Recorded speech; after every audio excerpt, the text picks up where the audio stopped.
Welcome back to Talking College Baseball. Today I am by myself hosting, and I'm joined today with Edrick Felix How you doing? from the White Sox.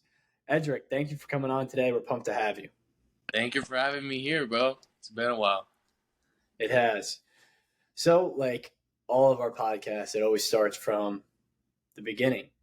What made you fall in love with the game? Who maybe inspired you to play baseball, and how did you start loving it? So it all started, I guess, is like a family sport. My dad taught me. He taught me the game. Also, my grandpa was in it too, and all my dad's brothers, which are all my uncles, they were all playing at the time, and I used to always watch them play. I used to watch my dad play a little bit. He played pro in Puerto Rico, and that kind of gave me a motivation to keep the family tradition going. So just sport overall, just I fell in love with it as soon as I knew everybody was around it. That's cool. I mean, so you're originally from Puerto Rico. Yeah, I was born and raised in Puerto Rico. Wow. I see. I didn't know that. I didn't know you were born and raised in Puerto Rico. There you go. So, Yeah. wow, that's cool. So, when did you end up moving to the United States? I mean, I know it's the United States, but it's different. Let's be Yeah, real. I moved to Florida when I was 13. Okay. That's when I seventh grade. Seventh grade is 13 or 12. Yeah. Around that age. Yeah. That's when I moved. Did you speak English when you first came here? Well, I didn't know much, but I understood pretty well English. My dad, he was born and raised in New York. So majority of the summers or every summer we used to go back to New York and go visit his family, and I tried to talk to everybody, but it was bad. And coming into Florida when I was 13, I didn't know much English. I mean I didn't feel comfortable talking to anybody, not even to my teammates, not even my teachers. And I'm not gonna lie, it was a big change for me when it came to the language. But everything else, I mean, just I would say like 2 years maybe it took me to finally like feel comfortable. So, what was that transition like coming from Puerto Rico to America? Like, what? I mean, especially Florida. Like, so what was the transition like? Well, I mean, it was tough. It was tough just because when I first moved into Florida when I was 13, it was just my mom and my sister. We all moved into the apartment, and my dad's the one that had to stay back because he had to wait for his job transfer to move into Florida. So it was gonna take a while. So we actually got ahead and we moved. We started try to get used to it. It was pretty hard for me not having my dad around, especially since he was the one that taught me the game of baseball. He was always my coach. Um, when it came to the hitting side, I always talked to them, make sure I felt comfortable. I mean, just around that time, I he tried to like convince me to play again, and because when we first moved in, we didn't know what team to go to. We didn't know what were the good travel ball teams or who were the not. But he convinced me. He was like, "Yo, go and play. Try to like enjoy the game as much as possible. So when I go there, everything's gonna be all right." I'm like, "Okay." But I made a team, and around like 4 months playing with that team, they actually cut me. They cut me from the team. They were like, I wasn't good enough. I wasn't fast enough. But if I wanted to, I can just go and pitch maybe one day a weekend. If I wanted to show up for or still play for them. So my mom hearing that, she started crying because at the time we just moved in. My dad wasn't here. I started crying too. I didn't know what to do. I thought baseball was over, but thankfully, around 2 months later, that's when my dad came back and he started like throwing me BP, like getting me like getting involved to the game again since I was cut. So you come over from Puerto Rico. I mean, Puerto Rican baseball is pretty good. And would you say when you came to America, the competition was better at that time? Yeah, I'll say yes. It was, and it wasn't much of a difference, but it's just a lot going on in my head. I like everything was going so fast for me, so I thought, man, like this game just got 10 times harder than what it was. Mhm. Since I couldn't even communicate with my teammates, I was afraid when it came to the language, and I just didn't know what to do. A lot of things going through my mind, and I would say like it was pretty quick. It's pretty hard for me. Not gonna lie. Yeah, so that's interesting. You get caught when you first get to America. Your dreams of baseball are already shot right there. Your dad's still in Puerto Rico. Your lifetime coach, and you don't even speak English, so you're kind of like, oh, this is going to be a It long was tough. process. It was tough. But my mom was the one always motivating me, since obviously my dad wasn't being around. Mhm. She was like the one always, hey, don't give up. Hey, practice this. She even tried to give me ground balls in the apartment. Yeah. When we were like on down the hallway, she like tried to give me ground balls. Or she would throw me the little beans outside in the backyard. Mm. But I mean, little things like that, stories like that. I look back and I'm like, I'm happy or I'm glad that it happened because it turned me to the player and the person that I am to this day. And I still remember when we first moved in. My dad, since he wasn't being around, he always used to talk to me on the phone and tell me, "Hey, you're the man of the house, so you gotta go take care of the girls." And that for me was kind of like a step, like a moving forward. Like, hey, I'm gonna have to mature. I have to become a new man. So, I mean, things happens for a reason. I really believe in that. Yeah. So I mean, how long was your dad in Puerto Rico while you guys were in America? Like around 6 to 8 months, I'll Wow. say. So it was a long time. It was. I mean, especially having that coach next to me all the time, but it wasn't Yeah. the same not having him in person.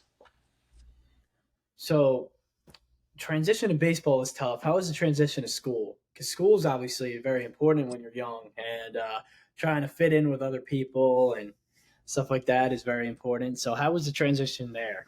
Well, the number one reason why we moved from Puerto Rico to Florida was for us to like get better education, go to college. So Mhm. number one thing my parents told me was, you gotta get good grades because you're gonna go to college. You gotta do this. You gotta make sure you have good resume. Make sure you have good everything, so you're in the clear to go play college baseball. So in my head, I'm like, I can't miss a homework. I can't miss a test. But actually, school really really helped me when it came to the language. A lot of my teachers they forced me to go and speak in front of the class. At the time, I would get pissed, I would get mad, but I'm actually Mhm. very happy that it happened because now I won't be afraid to go in front of the whole classroom and talk to everybody, or I won't be afraid to even make a mistake because things happens. But is as a person, how to grow and how to come back from those mistakes. I'll say. So when you're 13, seventh, eighth grade, was there school baseball as well? Not. I moved in when I was in middle school first, but yeah, as soon as I got to high school, yeah, I played only 1 year, 1 year in that high school. Then I switched to another one. But yeah, I mean, high school for me, freshman year baseball, I didn't want to play at all. I didn't want to play. I just want to keep practicing, and I even told my dad, I was like, hey, I honestly don't want to play because I had that same fear of, oh, I'm gonna get cut or I won't be around the guys. I won't be communicating. I won't be able to understand anything. So I just told my dad, hey, I'm just going to train this year and then maybe next year I can try out. But in fact, my dad was like, go ahead and try. If you get cut, it's fine because I mean, you already came up from it. You already know how to handle it. You already know how to react to it. And I'm sure you're not gonna get cut. So you give me that confidence going in, and I was like, you know what? I'm just gonna give it a try. I went to the tryout. I made the team, and as a freshman, I made the varsity team. But that the week before season was gonna start, I even told myself I'm not gonna play. I'm not gonna show up to practice. I'm not gonna play because I feel like as soon as I start playing, they're gonna cut me. So they found out I wasn't showing up to practice, so they called me. They sent me down to their office and during class, and they asked me, "So what's going on? So why are you not showing up to practice? Did you know?" I was like, "Yeah, I know, or I just didn't want to go," and I explained everything. And the coach was like, "I really want you to be in my team. I really want you to be part of it, and I really see that you're very special and like you're really passionate about the sport." And that's the first coach to ever tell me something like that when I moved into the States. And I took that, it was very deep. And I was, I told myself after that, I'm going to play for this guy. And I'm going to love it too. He's going to bring back the baseball love that I had. So around the first freshman year, I started playing. Didn't go way too good for me, but um, the head coach ended up passing away mid-season because he had cancer. Wow. And then I sat back and I told myself, "Damn, this is the guy that really pushed me to go and play for a team again." Because again, I was afraid to get cut, and he just passed away. Like, what should I do, or what can I do? But I just told myself that he told me that he really wanted me to be part of the team and to play. So I just finished the whole year. But that was my first high school experience when it came to baseball. But then after that, I moved into an academy, and I started playing against private schools, IMG, Montverde, and all these big schools that you hear about them. And I'm very happy I went to that school as well because I get to meet I will say like my second father, which is the coach for that academy, Javier Taboas, and very happy that I made that decision to go and play for his academy after my freshman. Wow, I mean that's a crazy story. You know, that's it absolutely insane. So is. the first coach that actually believes in you and tells you that he wants you to be on their team passes away halfway through the season. I got to ask this before. Um, so you're trying to tell me that you weren't this smooth hands, fast, strong shortstop that you are now, a complete five-tool player. You're telling me in high school you weren't like that. What were you like in high school? High school, I was slow. I was very skinny. I didn't have much power. I would say my defense was there, but everything else was below average. I mean, I I honestly can't describe it as like even worse. Like it was pretty bad. It wasn't the guy that I'm in right now, but throughout the years, it's been like working, and eating right. I would say like around senior year, that's when I started like picking up a change in my body because I started to take care of my diet. I started taking care of the way I train, and I was pretty much the same guy all year long until I got to senior year, and that I told myself, "Hey, this is gonna be different. I really see myself playing college baseball, and I'm gonna actually like take this serious." So in high school, did you have any thought of a possibility of being a professional player, or is it just trying to get to college? That was my dream. My dream was become a professional baseball player, but Growing up, I saw a lot of kids that wanted to commit a D1 school or wanted to draft, but I kind of noticed how they didn't work for their dreams. So I told myself I gotta work. I can't sit down and be comfortable like they are. So it didn't cross my mind that I was gonna get drafted, or it didn't cross my mind that I was gonna go to a big school. So I just like sat down and told myself I'm gonna grind until something good comes to the table.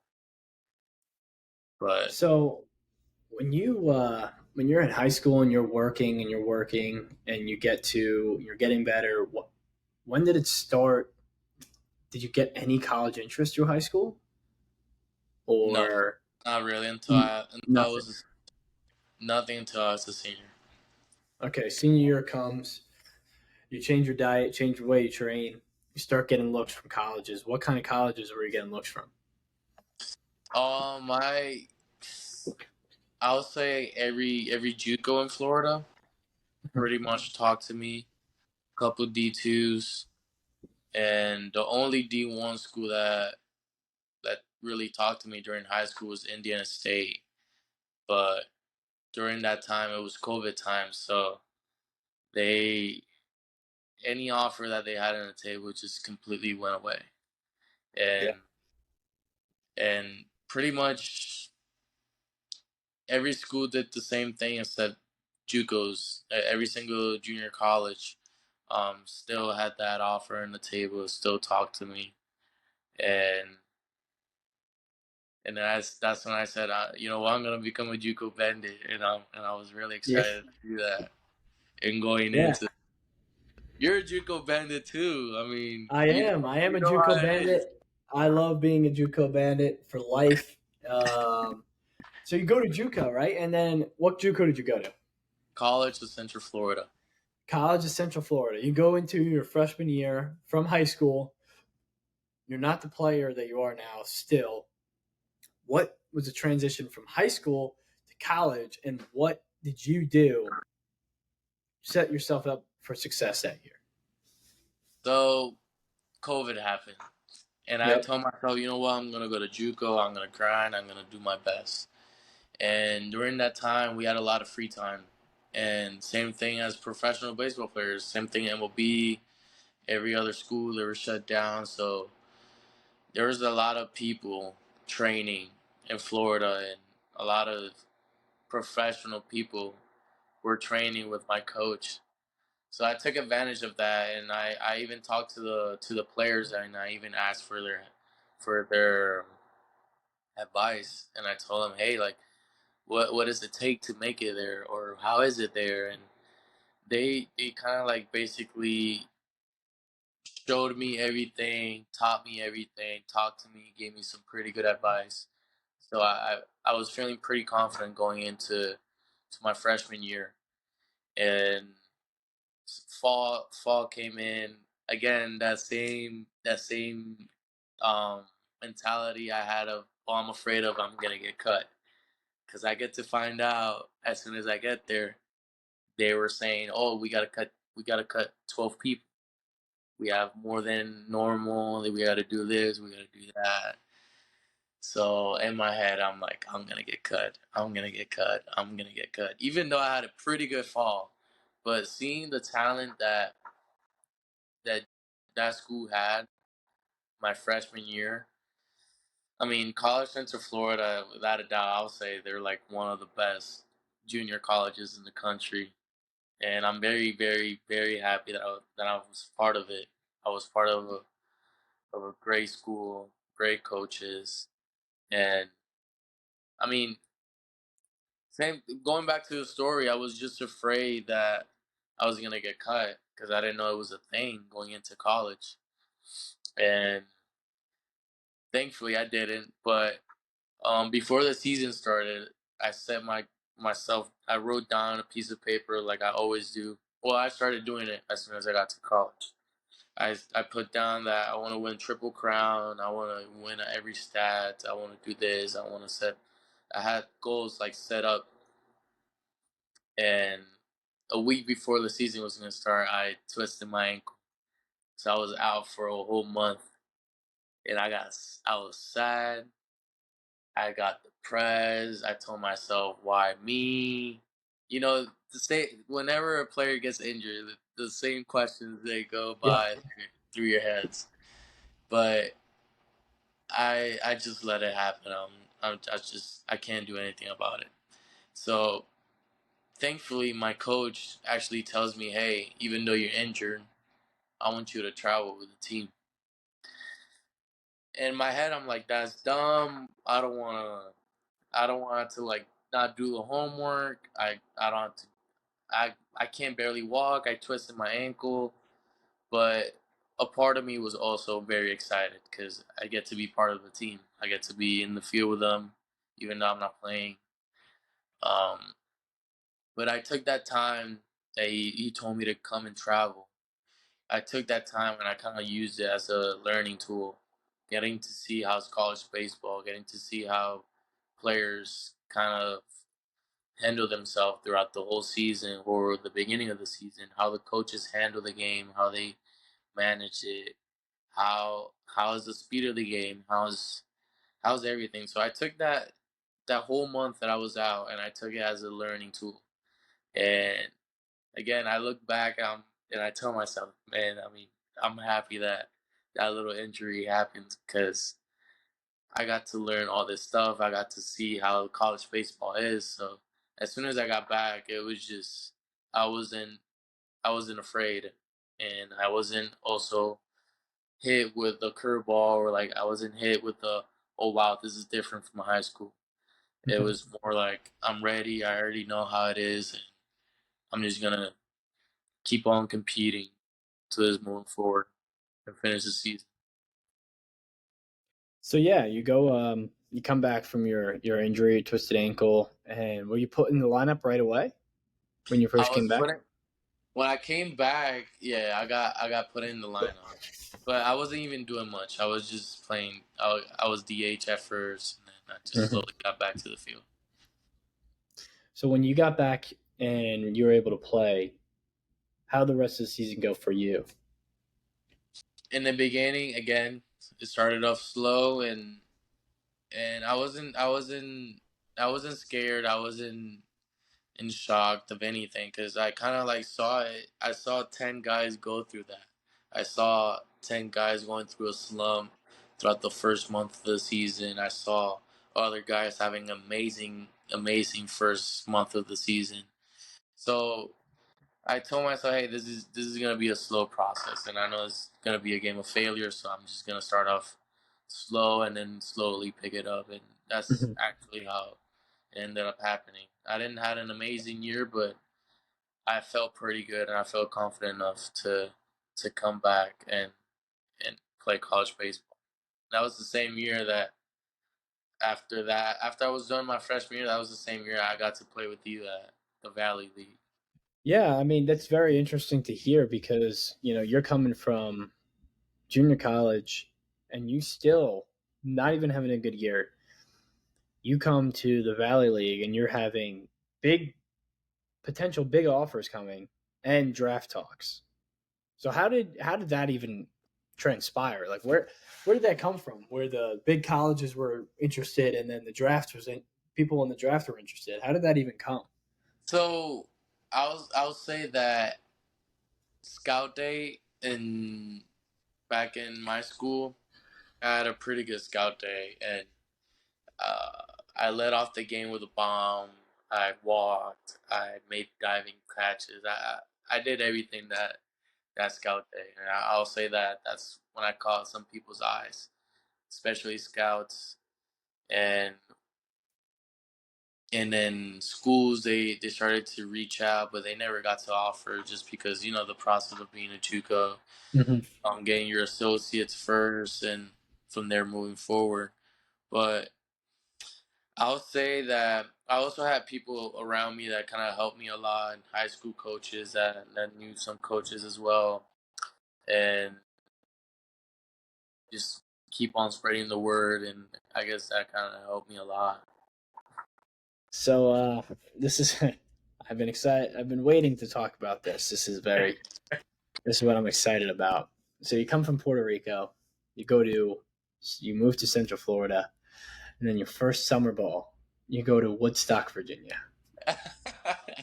Talk about a Woodstock, transition. Virginia. Talk about a transition.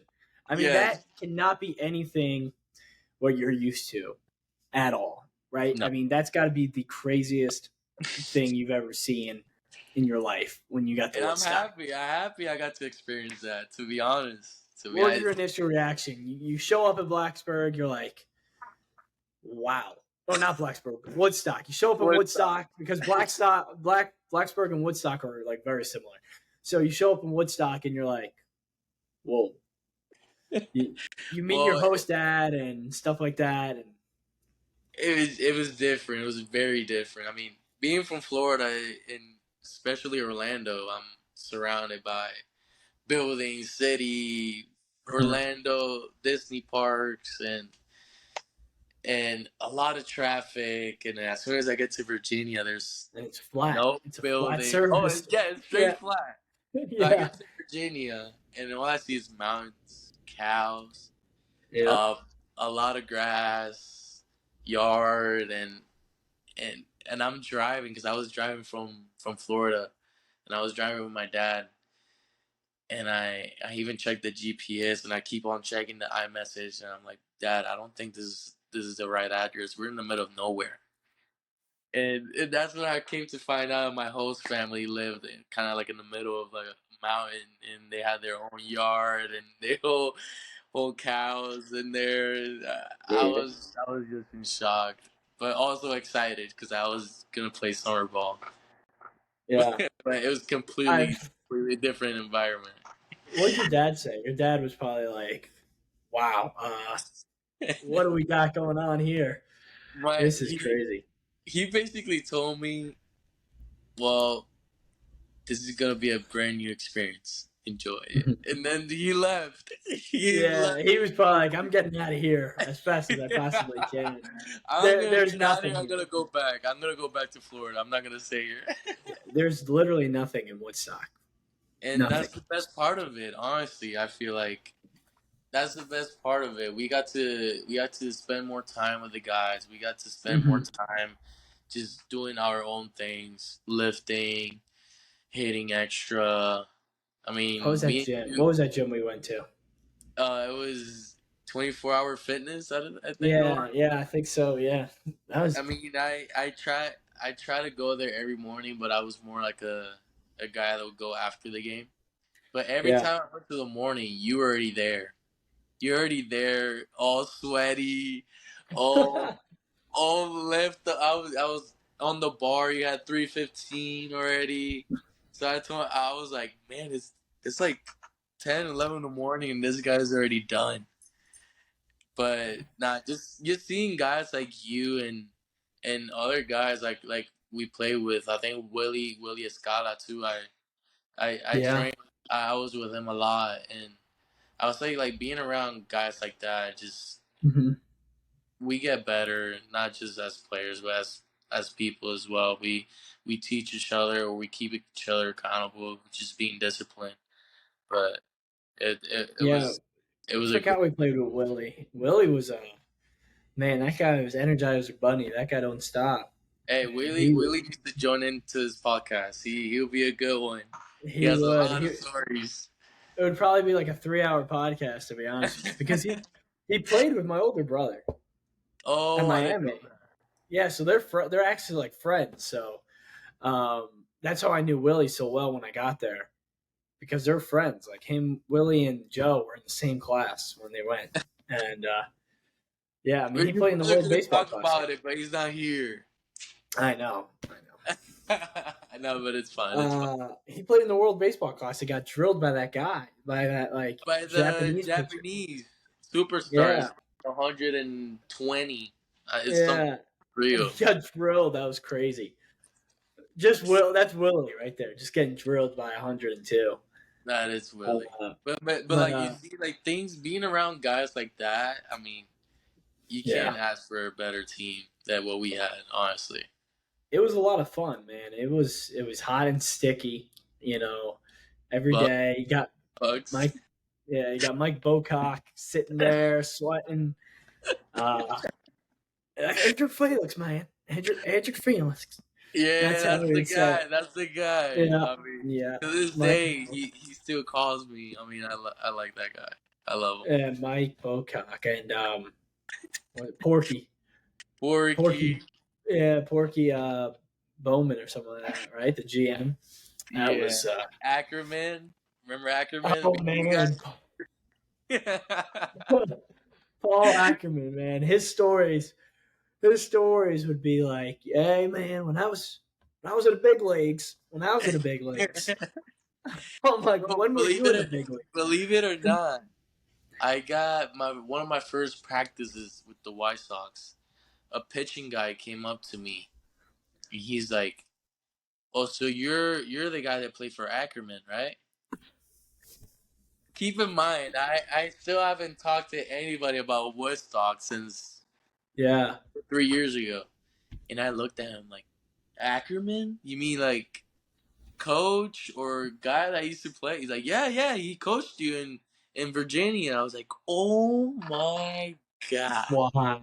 Apparently, some guy that he played with in the same team and they grew up together or something. I was like, did the there's guy no did the way. guy did the guy ask you when he was when he's with his walker and his his No, newspaper he was because he's actually like 100 years old?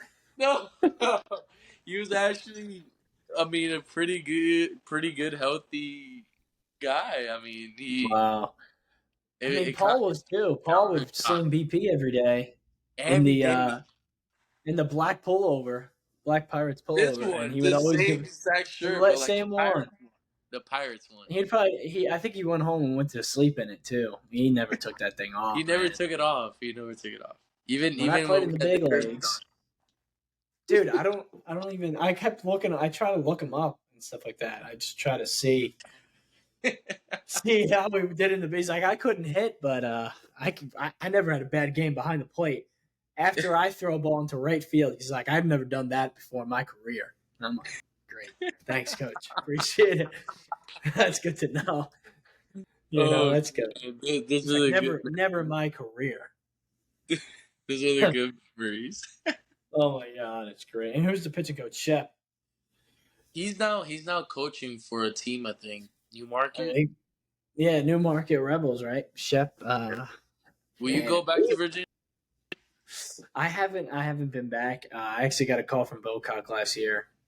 He wanted to see if I wanted to play in the playoffs, and I was like, you know, I don't think I'm into that right now. I don't think I'll go back to Woodstock. I'm sorry. Yeah, it's like I don't think I'll drive to Woodstock again. I mean, the one time I get it, sure, but twice is tough. Twice. I mean, people went back year after year to that place, and I was Really, like, went wow. 2 years. That's insane. Really went 2 years. Aiden Nagel went there all the time. I don't even know if he still plays Aiden Nagel. He was good though. He was good. I forgot about. Aiden Forgot about him. Nagel, Charlie Loust, Long Charlie Beach State, Loust. Yeah, yeah, Marcos. yeah. Um. Oh, we had this one kid from Miami. Oh, Albert. No, we Albert. We got Oh, Albert. Albert Arguelles. We had Arguelles, yeah. Nick Regalado, Regalado is a pro. Jamal. We had Jamal, who's the center Jacoby, fielder, bro? Jacoby. Jacoby. Well, Bro, that's crazy because two of them are pros. Got Arguelles and Regalado are pros now. yes, bro. Regalado had a big turn of events after Woodstock. He left Miami, went to JUCO, and started throwing 98, and then It's was a the pro grind. faster than anyone. It's the Yeah, shit grind. was crazy. And I even faced him too when I was over there in Florida, which was Oh, really? it was he was nasty. I mean, I think I popped fly to the shortstop or something, but Wow.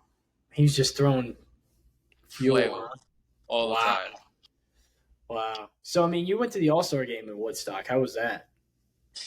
It was, I mean, it was fun. It was fun. It honestly felt like a normal day, but the only thing that was different was just taking pictures, everybody just joking around, Yeah. um, the music being loud after playing in Woodstock, With going like into music JMU, and stuff. having good Yeah. music and good. Everything felt good. Yeah. Turf Well, field. you're at JMU. Yeah, we played at JMU. I mean, turf field. Everything was fire. And Yeah. getting Woodstock to has know some rough everybody. speakers, man. Our speakers are bad. Our Oh my speakers. god. Good luck trying to hear what walk-up songs coming on. Even during the national anthem, bro, we couldn't even hear anything. That's just a horrible field in general. I mean, we're playing on a football field. I mean, a football field. The first 2 hours of the game, the sun's right in your eyes when you're hitting. The sun is the batter side. Let me Yeah, just leave the it like sun is that. a batter's eye. People are watching the game from 500 yards up in a mountain hill over there. I don't even know what they're saying over there. Um, You it don't was even know for what team they're cheering, bro. You no. don't. You didn't even hear the fans. If okay, in Woodstock, what would you, or in the Valley League, what was your favorite place to play at, other than our famous Woodstock football field? Uh,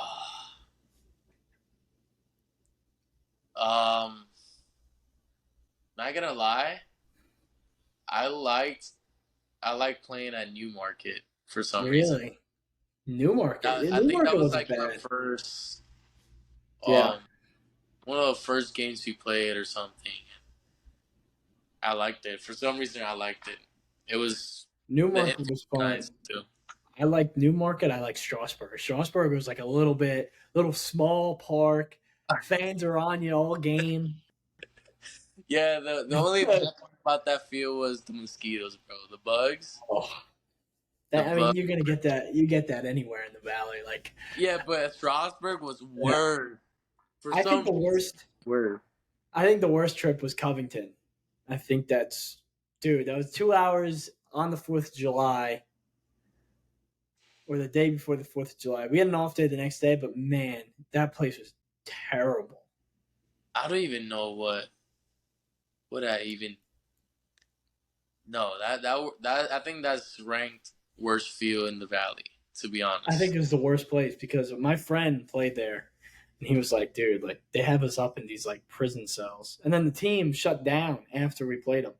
He's just like the team shut down because like they couldn't house the players and stuff. It was a really shady area, and I'm like, "Damn, dude, like, That's oh, that has to be the worst field and the worst place to stay at. it was tough." But the But best ones were yeah, always good teams. yeah, dude, a lot of. Oh no, Charlottesville was unbelievable. Charlotte, That team that year was probably the most stacked Valley team in history. I think You, there's at least bro, 5 pro guys right now from that I team. think it's more. Let me list you just some names that I know off the top of my head. You got Jack Hurley from Virginia Tech, went in the third round.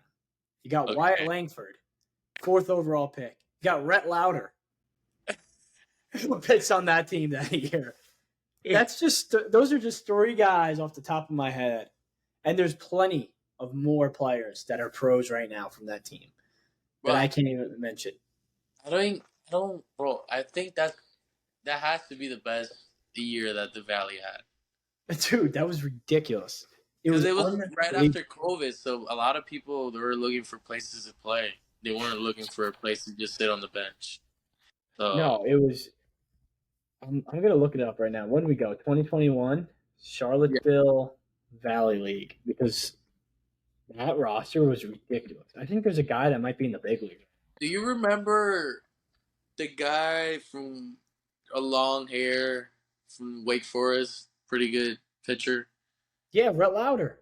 Oh, that's the one you're saying. That's the Yeah, one Rhett, literally his second best team, his second best player in the second best pitcher in the country, right there was and we faced them. We played yeah. against them like a doubleheader or something. This is what we got. Cooper Engel from Clemson. I think he's a pro now. He was a Clemson starter this year as a catcher. Um, dude, unbelievable. Brady Kurtner, pro from Virginia Tech as well. Hey, Um, Virginia Christian Tech. Worley, pitcher, Virginia Tech, pro.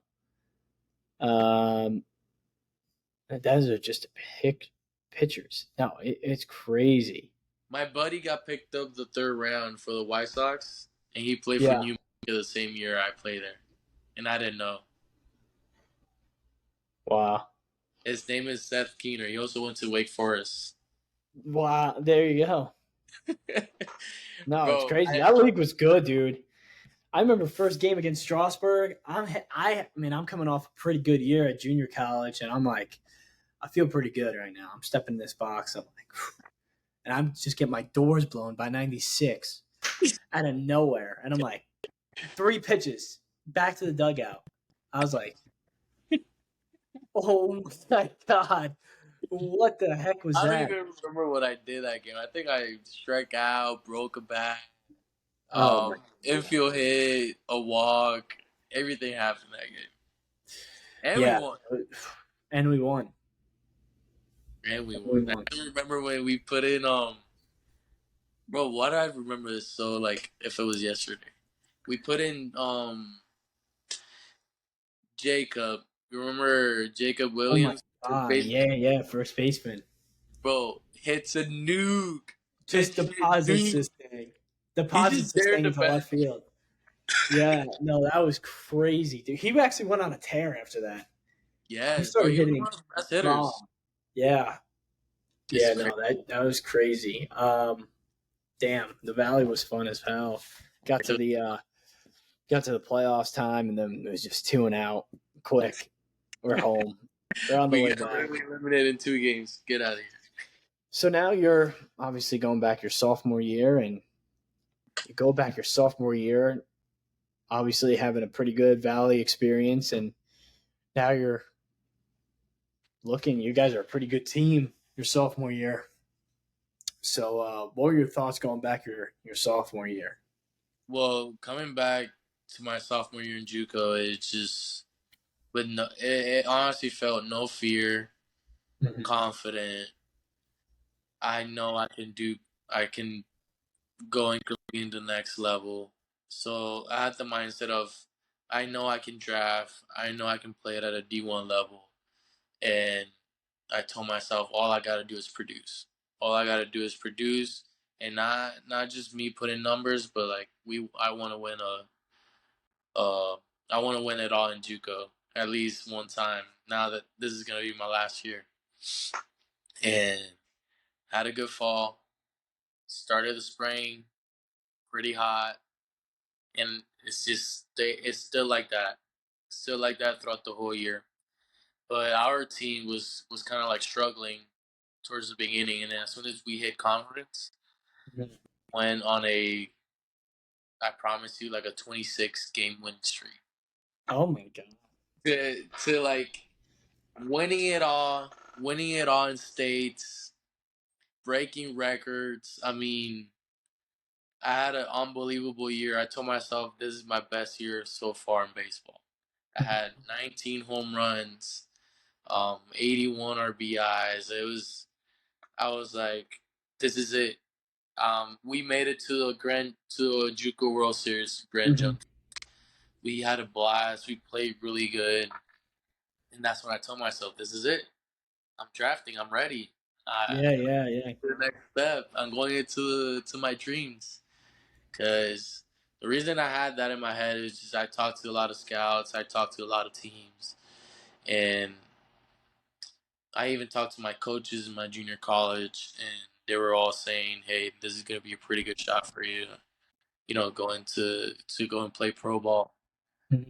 And draft started. Talked to a couple teams the first day, for the day after, for the second Yep.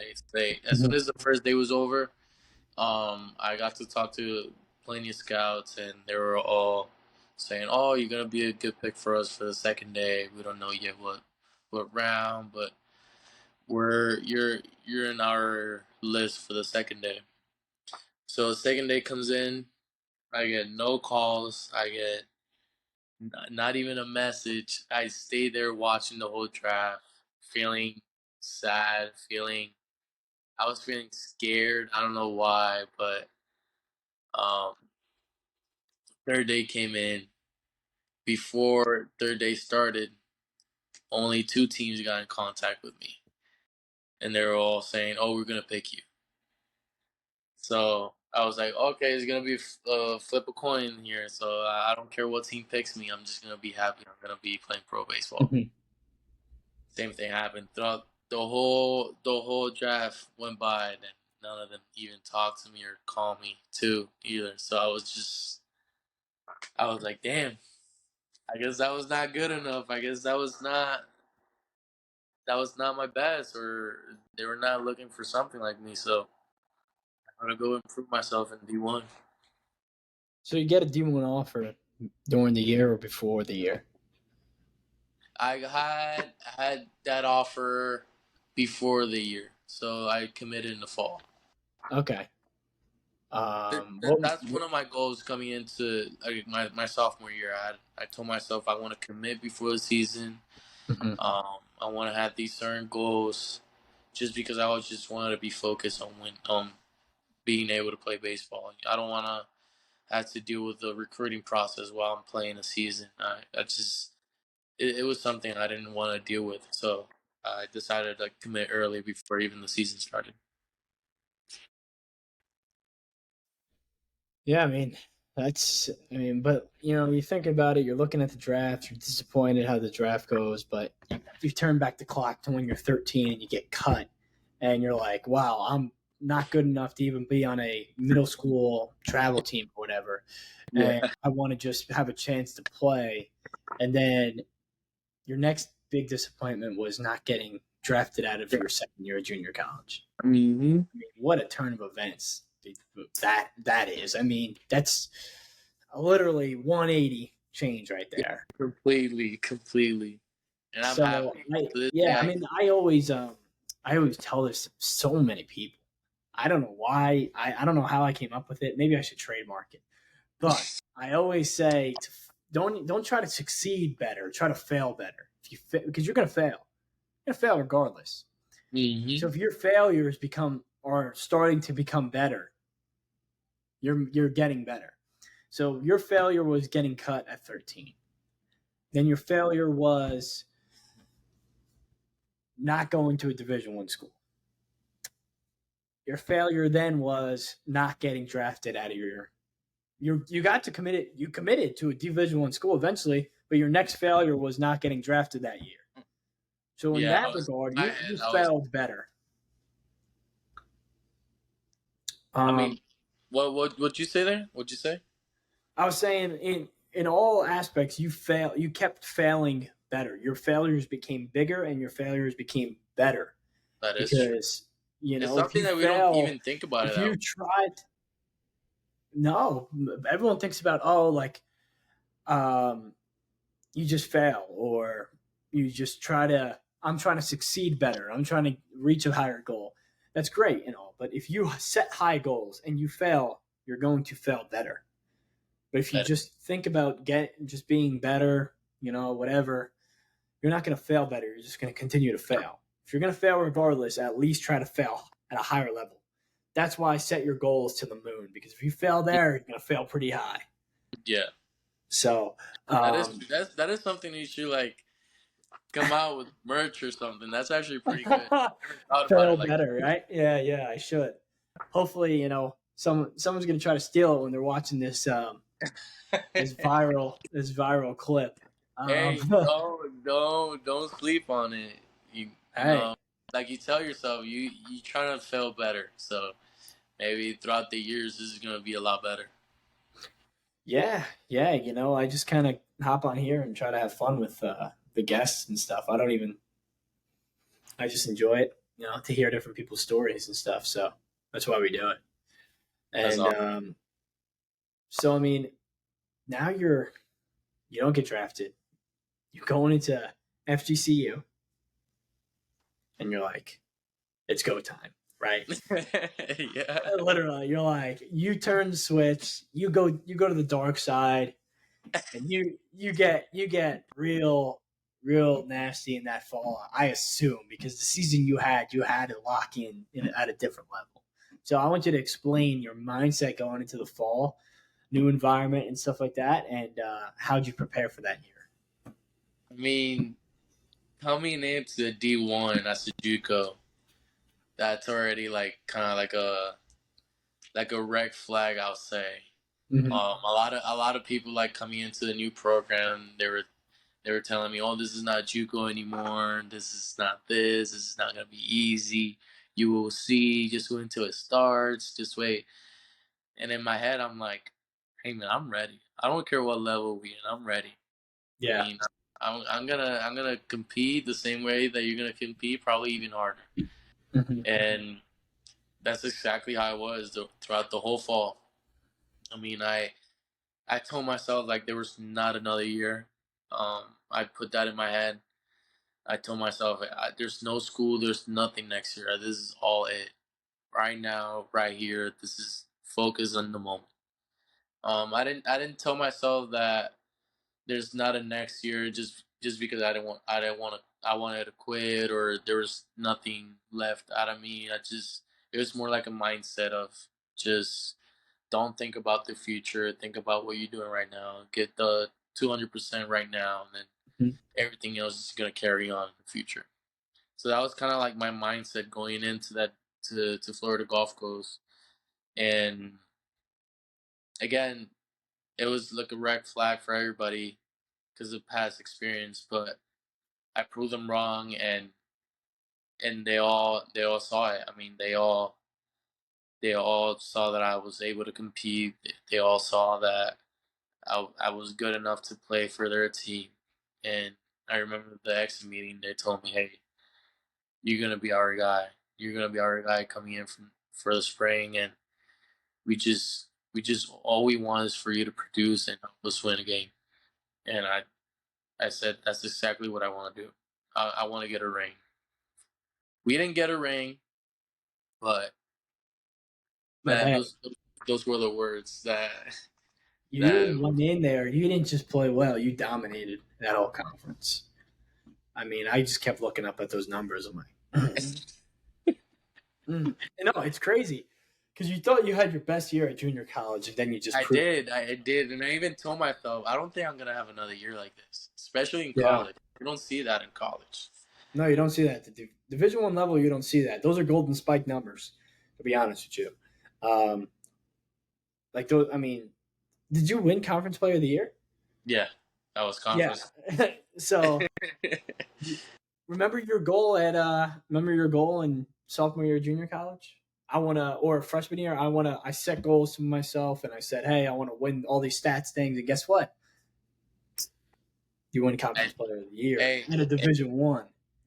I did the same thing that year. I wrote down every single goal that I wanted to accomplish, and I didn't win triple crown. Well, just because of my there was a guy hitting 400 in our conference. I was hitting like 270, but I mean 370. I was gonna But say 270. I was like, I think no, it's no, no, three. I think 370. it was 370. I think we were close there. But I mean, everything else just went along. Just having that, I think having the mindset of just now, and Yeah. just focus what's happening in front of you. I think that's like one of the best type of mindset to have, especially as a baseball player, because you don't even want to overthink about stuff. You don't even want to think about what you're gonna do in the like what type of success or fail you're gonna have in the future. You just want to anticipate. You want to be prepared, and then go along everything else at the moment. I feel like that's the best mentality. Rocky said, or Apollo Creed said it to Rocky in Rocky 3. There is no tomorrow, Rock. This is it. And that's so true. That's so true. If you put your mind just like, as a freshman, you're thinking, I got next year. As a Mm-hmm. sophomore, you're like, I got the year after that. It's my draft year. As a junior, you're like, it's now or never. for my It is. dreams now or never. That's kind of where the mind is, and it's like, wow. And I noticed throughout the podcast, your your voice changes from when you were in going into your even junior year or junior college freshman year. You go in there saying, "I'm gonna get cut. I'm gonna get cut. I'm gonna get cut." You go into your Division 1 school and you're like, "I'm gonna dominate. I don't care what the competition is. I'm Mm-hmm. ready."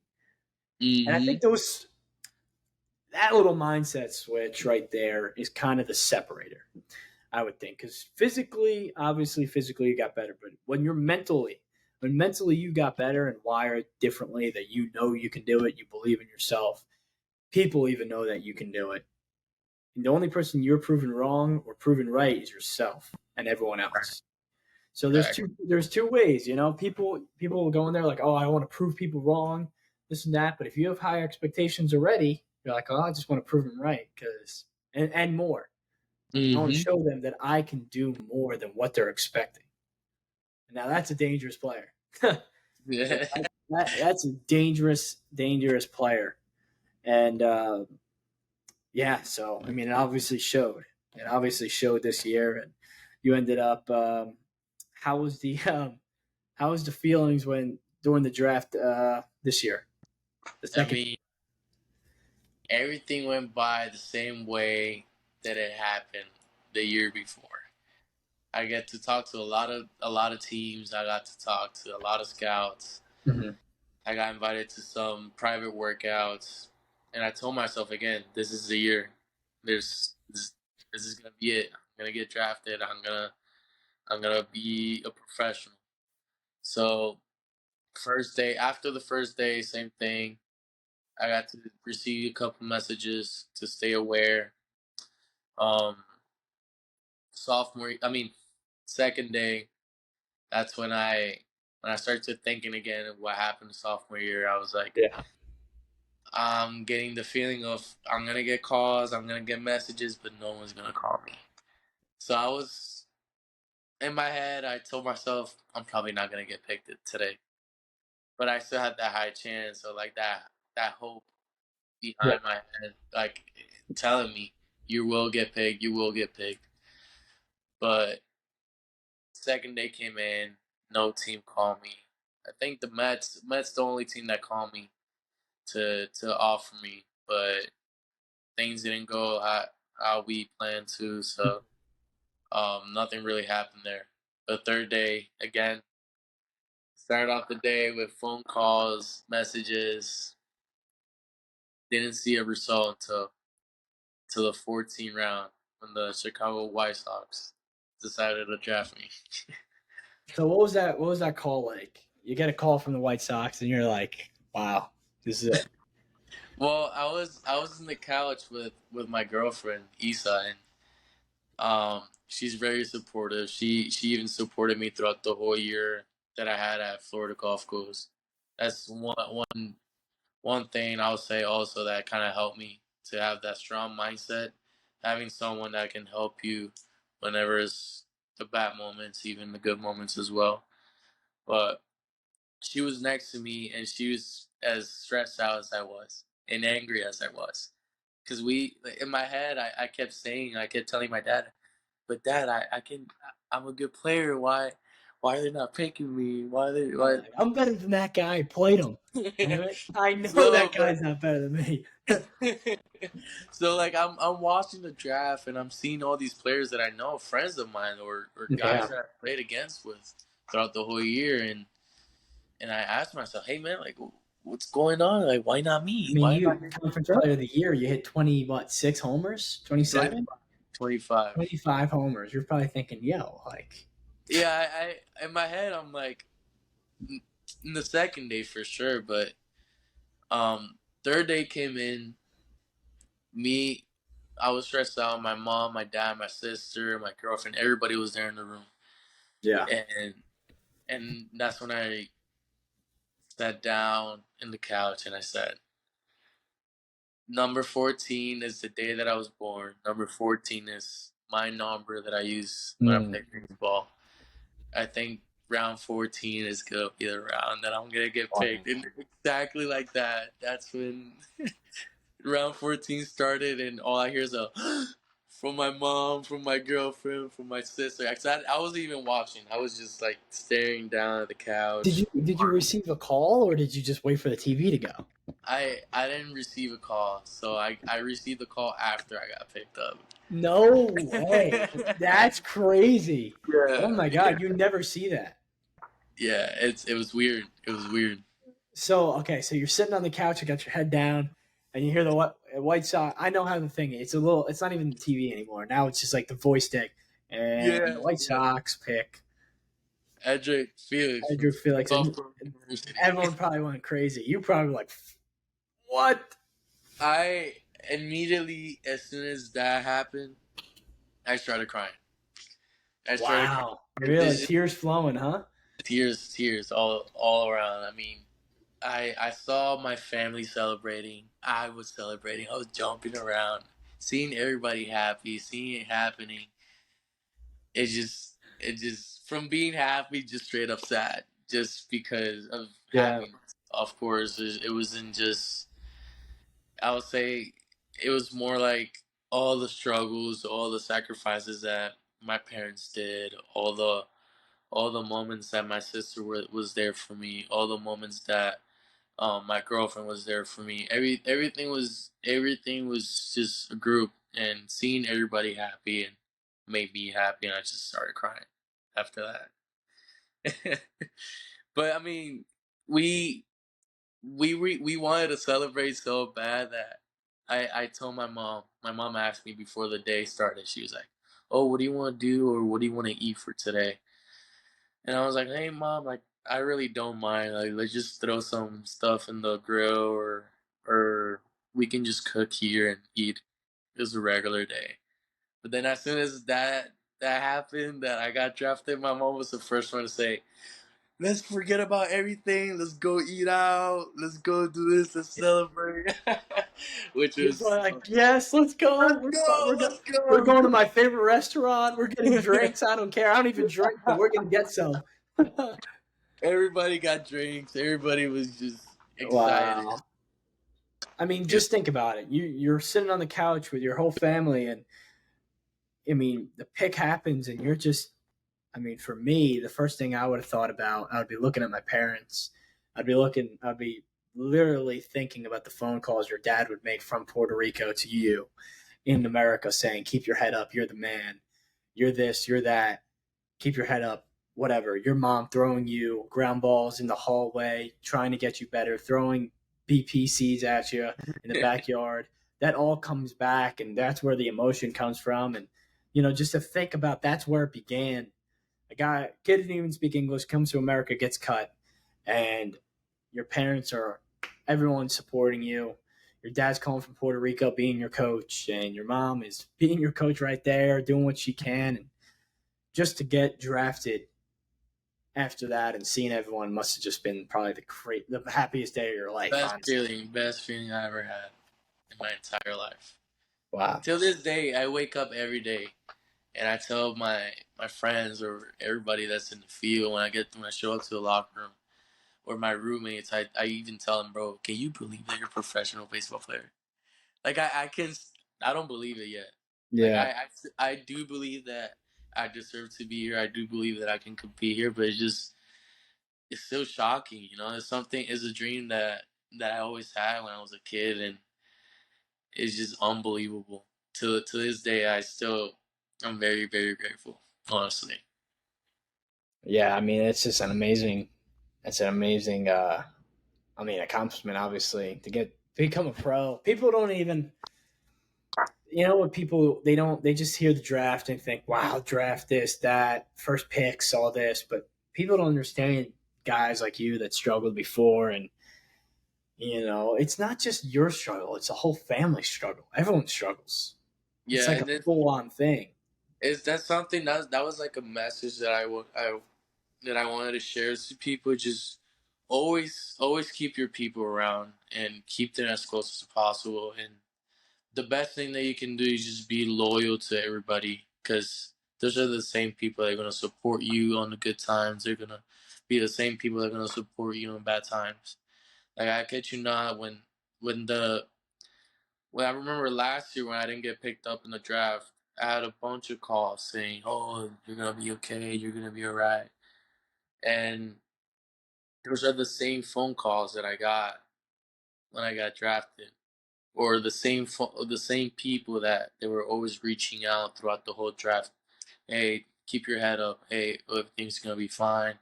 Same people that when I was struggling throughout the whole season at FGCU or at any time when it came to baseball, those are the same people that they give me that confidence boost and to give me that motivation to keep on going. Cause this game is long and tough. So in order for you to stay positive and move on forward, you gotta have that group of people around you to feel good. Yeah, yeah. I mean, every day, every game. It's funny. Baseball is so hard to explain, but Mm. the best way I'd explain it to people is you wake up every day at the same time. It's the same routine every day. You have the same game time every day, but there's nothing in that game that is going to be like the game before. Yeah, Everything changes in the game. changes. Everything's the same before the game, but when the game hits, everything's different, and it's so hard for people to be like, "What?" like like basketball, it's the same thing, same time every game, whatever. But that you're gonna go to the baseline and you're gonna do your move and you're gonna get a layup, right? You know the center's gonna get you 20 rebounds. You know the point guard. Yeah, you're getting a screen on top of the key, stuff like that. But in baseball, It's there's unpredictable. in the history of the game, there has never been the same pitch thrown ever, and the same hit, and the same play. Never once. Never one time in the history of baseball. That's why you gotta anticipate every play, every possible play and there's probably thousands of play that can happen. It could hit the bag.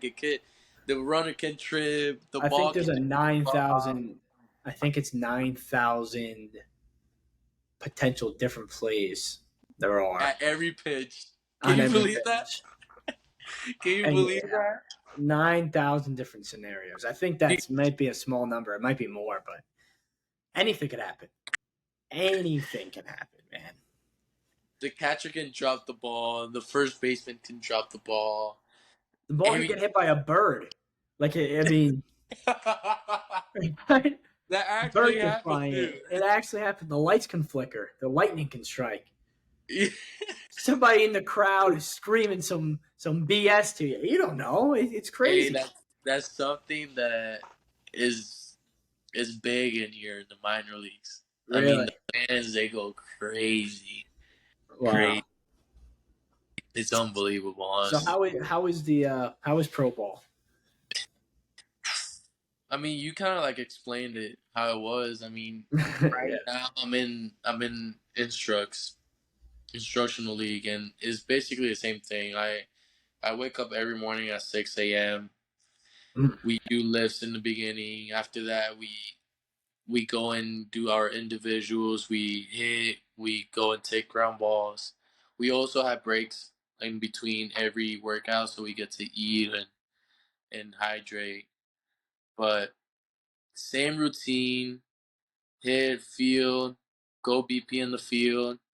After that, we get to play a little bit, like a little inter squad between each other. But that's now since season's over. But whenever I was in low A with Canapolis, I it was I'm not even gonna lie to you, it was kind of like a game day in college. You show up, but everything's more organized. Everything is more professional. I mean, at this level, everything is done the right way. Everything is Yeah. full. Everything best equipment. So It was like we get Woodstock, probably. hey, but like it's kind of like the same schedule we had. Yeah. Not gonna lie, we show up to the field like at 12 or 1 o'clock. You chill in the locker room. Guys play video games. Guys watch football. Um, so we get like an hour and a half to just do whatever you want, and then from there, because there's people that they even do training, they even do rehab. Mhm. But then after that, it's just straight to lift. You get your own schedule on your phone. You have to follow the the workouts they give you. It's all customized. Every Hmm. guy has a different workout.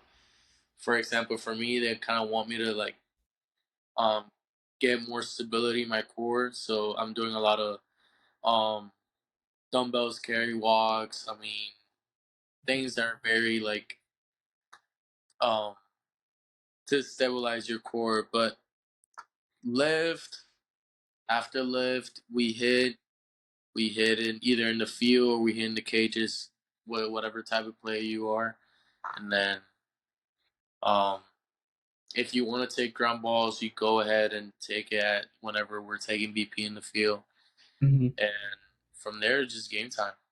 On and just like a college game, but No, everything. no, nothing like that. Yeah, there's no IO. There's none of that.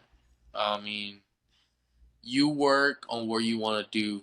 I mean, there's 10 different coaches there for you, which is a huge part because you can.